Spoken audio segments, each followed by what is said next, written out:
the condition to see if it's true, and if it's true it executes the loop, comes back around, tests again, executes the loop if it's true, but if it's false it exits the while loop and moves on to the code after the while loop. And I said I'd look at the do while loop, so it's a keyword do with the braces, start and end braces, and at the end you've got, instead of a beginning, you've got the while, the brackets with the condition inside, and to end, to let the compiler know that the code's ended, semicolon. And so if this condition is true it will loop, but the difference between while and do, a do loop will always execute the code, always, at least one time, because even if it's false, before it gets to test the condition the code's executed. It's going to start here and work its way down to get to the end, then test the condition. If it's false it exits the loop, doesn't go back again, but it's already executed once. With the while loop it's the opposite, tests it straight away, and if it's false the code does not get executed. So that's the only difference between the while loop and the do while loop. So what we've done is we made them false, and so it's num is not less than 10, so we're going to say num is equal to 10, and we'll have a continuous loop. And so what we need in here is num equals num plus 1 semicolon.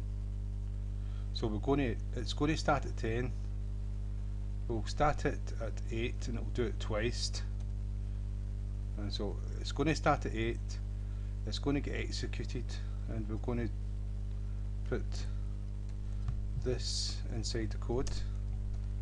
So we're going to looping do loop, and so if we run it, it should do it twice. Right, okay, looping do loop. Okay, because we've changed that, 8. I'll try it now.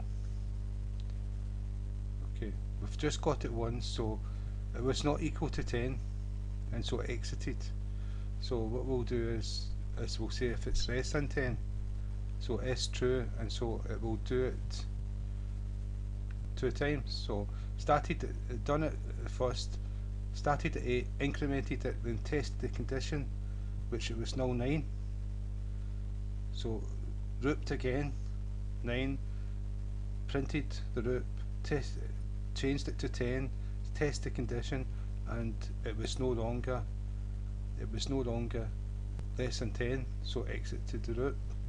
And so we make this smaller, 4, and so what I'm getting across here is it starts at 4, comes in, prints out the loop at 4, adds 1 to 4, num is now 5, tests it, so now the first time it tests it is at 5, and so the code is all processed before it's incremented. And so when it gets to 9, it's executed and tested here at 10 and exits the loop. So let's see what happens here. So because we've changed 4, num to 4, this condition is true for 1, 2, 3, 4 times, and then it exits the loop and does 2 of these. So what we do is we need to make this false. Right, and so what we've got is like 1, 2, 3, 4, 5, 6 loops. So 6 added to 4 is 10. And so when it gets to 10, it does this at 9, adds 1 to it equals 10, and this becomes false, and it exits the loop. So it's the same as a while loop, but the do loop always executes the code at least once, and then after the first loop it tests the condition to see if it's true or false. And so but the next tutorial is going to be the for loop. So again, I'm going to thank you for your time, and I just hope that's helped someone. No, that's the whole idea of this.